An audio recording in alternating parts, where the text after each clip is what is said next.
Hi there, it's Sam from pootles.co.uk. Thank you very much for joining me today. Today's project is this one. It is a lovely coffee box, or any kind of box. You don't have to put the coffee break suite on it, but I love it. I can't not use it. I just think it's gorgeous. And this box, it just opens up like that.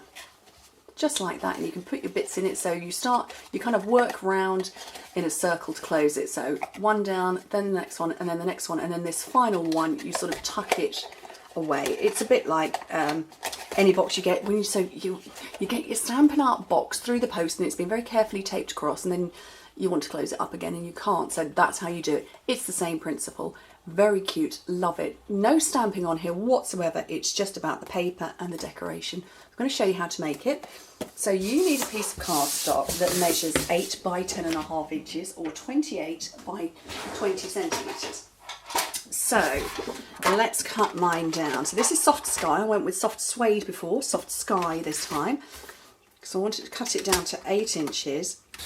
And following my tip video that I released the other day, somebody on my business page said that she would rather have a bigger plate, and she didn't realise that this was a resting platform.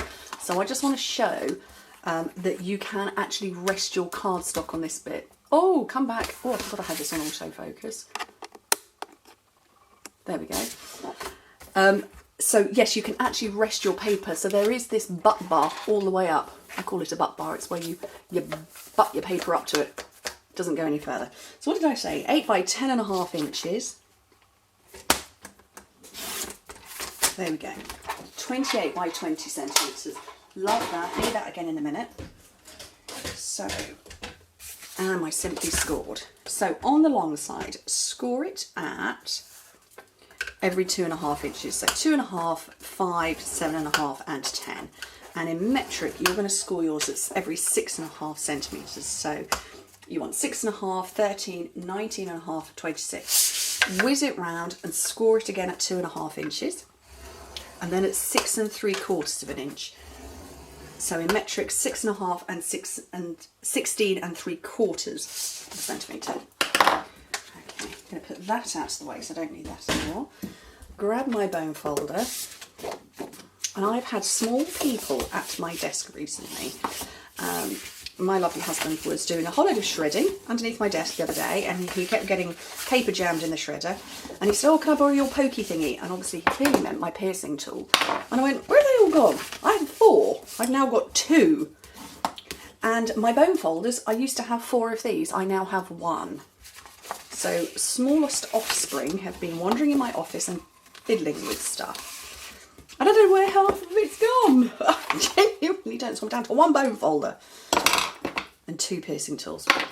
As long as I don't take my styluses, I'll be okay. Right, so you've got a shallow bit, deeper bit, bottom, top.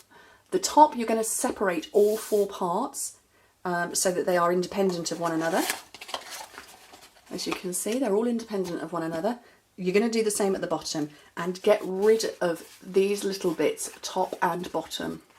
Little rectangle, get rid of them. Just be gone. Okay.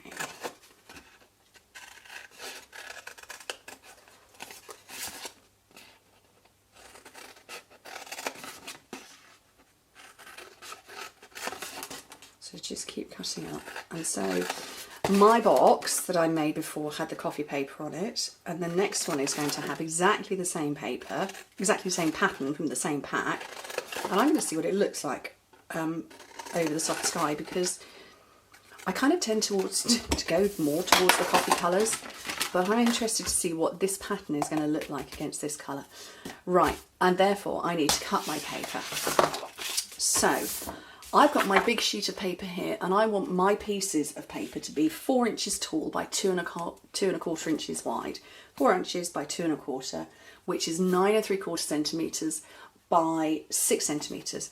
And I find that the easiest thing for me to do is to cut off my 4 inches first. So 4 inches, that's my 4-inch mark over there. That's my 4, and I can now come along and cut all my 2.25s. All in one go. Super fast. So 9 3/4 centimetres. Cut off there first and then come along and do your 6 centimetres. And then that means I've got 4 pieces that are all the same height and width. Easy peasy. And I know my pattern is going in the right direction. Always really useful. So let's get these spread out. If you're very clever, you could go all the way round. I've now just completely messed up the layout of all of mine. And so they could be going in any direction.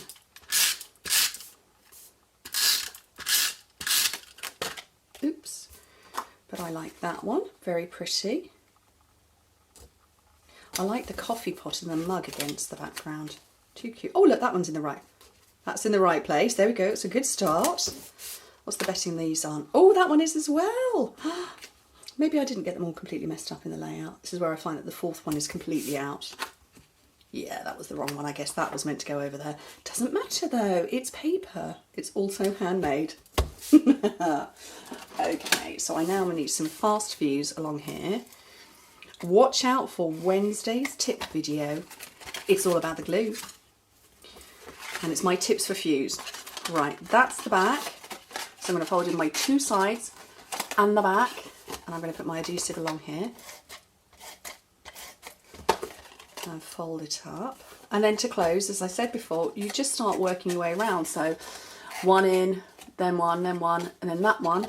And you have to just gently feed it under there. And it's done. Closed. Awesome. Right, let's get some decorations. Don't really know what I'm going to do. But with this one, oh, I've got a couple of ribbons. My copper trim. Not sure how to get into that because there doesn't appear to be a tab.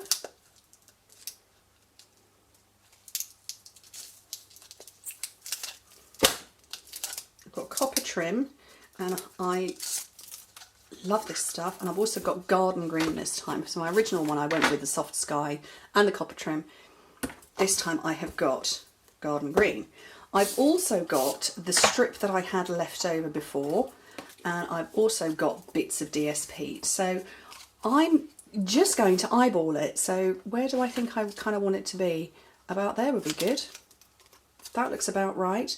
To flagtail, you get your piece of cardstock, cut down into the middle, and then when you come in from the corners, you will have an equidistant flag.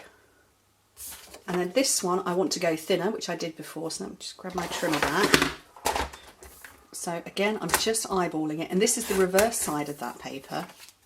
So obviously there's my coffee cups and there's my coffee beans. And, oh actually that was a good guess. That looks about right. And we'll do the same, we'll make a flag tail again. So into the middle, and then from corner to corner. And that looks pretty good. That really was a good guess, wasn't it? Wow. Okay, I impressed myself there. But there's no formula to this. I don't believe there should be a formula to this kind of, you know, when you're doing this sort of a thing. It's okay to just, whoops, go and fly by the seat of your pants. No drama. Just go with whatever you like the look of. And the same with my ribbons. What do I think it's going to look about? I think that's a bit long. Go a little bit shorter there. That looks pretty good. So I'm going to put, whoops, I'm going to whack the tripod, but I'm going to grab my mini glue dots and stick one in the middle, so, or roughly in the middle, so that I know that will fold and stick down.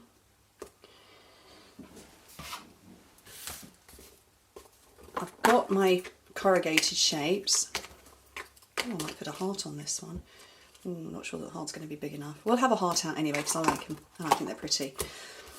A little bit of fuse on the back of here so that I can stick my ribbon to it. That's about right. What else? I'm just going to bring out all my glues today. Dimensionals. They're going to help keep that ribbon in place as well as elevating this up.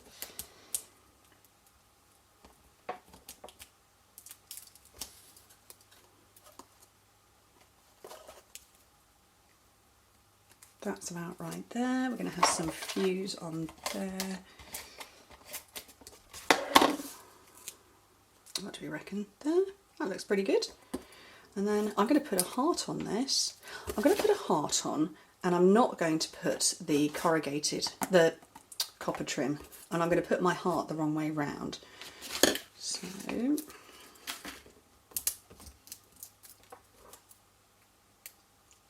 cute.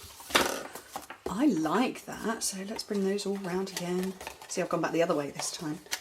It doesn't matter. It's cute. It's a little coffee box filled with treats. You could put coffee beans in there, or you could switch out the paper completely and fill it with anything you like. I love it. I love the paper. Obviously coffee is, you know, a bit of a fan of a coffee. Might possibly have one off to one side, but I also really like the box. Anyway, thank you ever so much for joining me, and I hope to speak to you very soon. Bye.